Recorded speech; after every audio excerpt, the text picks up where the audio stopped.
European nations have embraced socialism long ago. But did you ever think this failed ideology would take root in the USA?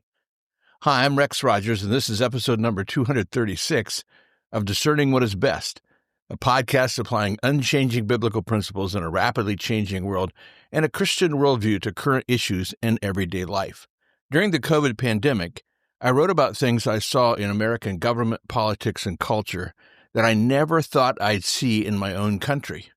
Perhaps I was naive, but I was certainly shocked and then discouraged and concerned at the power grab and overreach of American governors, mayors, and some federal officials. And more so, I was nonplussed by not simply the willingness or acquiescence of American citizens at these constitutional violations and attacks on liberty, but the public outcry asking for these things. Apparently, even today, there are millions of Americans who now want what Christian philosopher Dr. Francis A. Schaeffer predicted. People would trade liberty for perceived security, and what they wanted most of all was just personal peace and affluence. Now I am seeing it all over again, this time in Americans' foolish, ahistorical, and dangerous enthusiasm for socialism, or what current politicians like to soften calling it democratic socialism. Someone once said that a jerk for Jesus is still a jerk. I'd apply that logic here. A democratic socialist is still a socialist. Of course, I'm referring first to New York City electing Zohran Mamdani as its next mayor, a man who is unapologetically a democratic socialist. Several other candidates who called themselves democratic socialists were also elected in Seattle, Denver, Minneapolis, New York City again, Austin County, Texas, and Portland. Now, it's one thing for these people to affirm their allegiance to democratic socialism, but it's another thing to note that they attracted enough electoral support to get elected. Now, how is this possible in a pluralistic democratic republic like the USA? Well, for one, much of American public education has been systematically educating one, if not two generations in leftist, illiberal pathology like the USA is not to be trusted. It was founded on slavery, not liberty. The U.S. is a colonizing settler state. Capitalism is suspect, if not bad. Socialism is about the oppressed. Free speech should be controlled. Objective good, objective evil, or objective truth do not exist. Nothing can really be known because everyone has their own truth.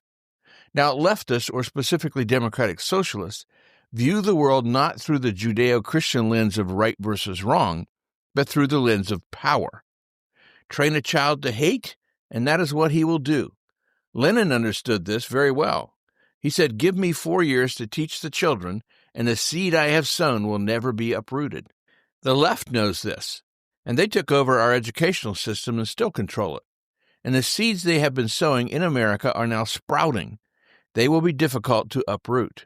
2/3 of Americans ages 18 to 29 now hold a favorable view of socialism.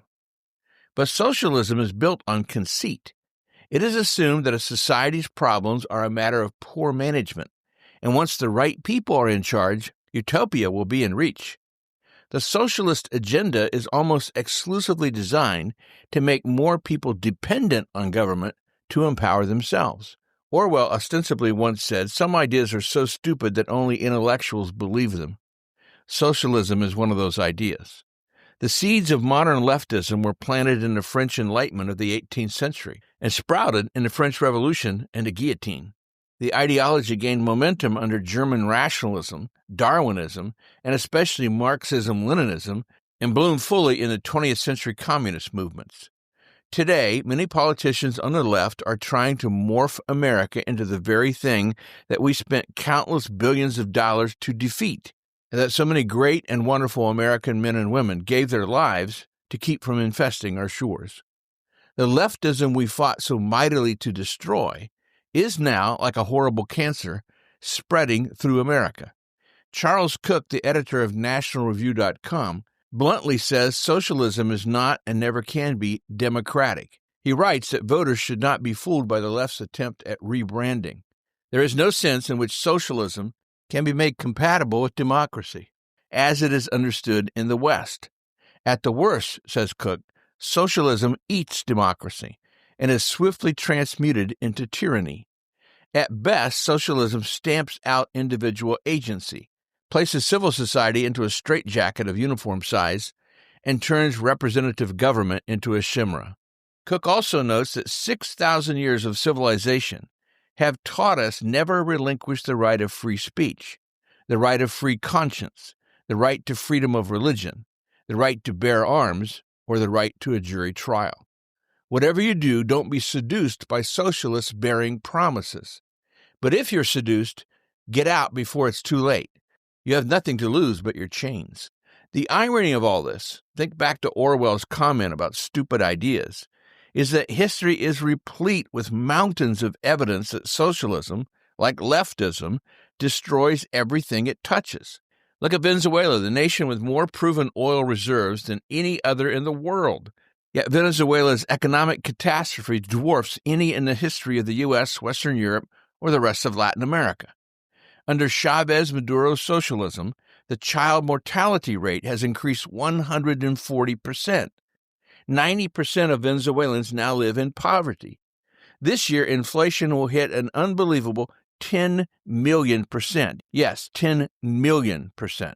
Lenin and Stalin's mass socialist terror in Russia killed tens of millions, as did Mao Zedong's reign in China and Pol Pot in Cambodia. Economist Jeffrey Tucker makes a damning comment. Among the most conspicuous of socialism's failings is its capacity to generate vast shortages of things essential for life. Socialism, yes, democratic socialism, is a time bomb in a pretty package. The pretty package is all marketing and messaging, not historic reality. The reality of socialism is known all too well for those who care to look.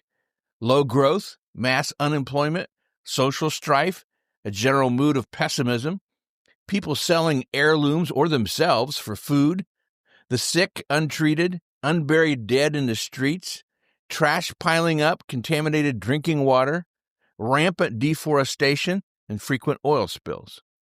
After years of leftist socialist nationalized economic controls that brought the UK to its knees, Margaret Thatcher walked into 10 Downing Street and proceeded to denationalize coal, steel, and utilities, bring down inflation, spur economic growth, and refuse to give in to organized labor's draconian demands.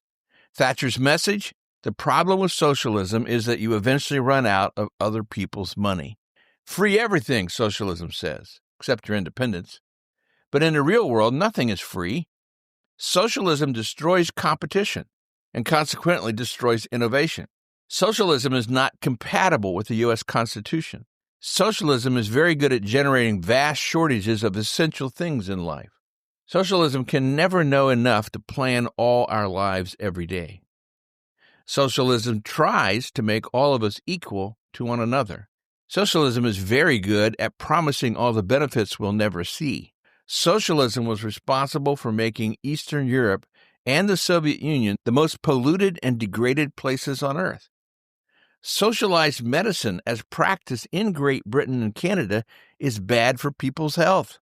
Winston Churchill said the inherent vice of capitalism is the unequal sharing of blessings. The inherent virtue of socialism is the equal sharing of miseries. Young Americans voting for utopian socialism? This is a generation motivated by values that will destroy them and their country.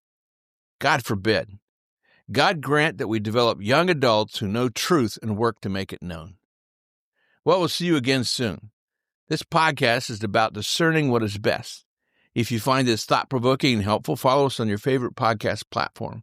And for more Christian commentary, see my website, REXM, as in Martin, it's rexmrogers.com. Or check my YouTube channel at Dr. Rex Rogers. And remember, it is for freedom that Christ has set us free. Stand firm.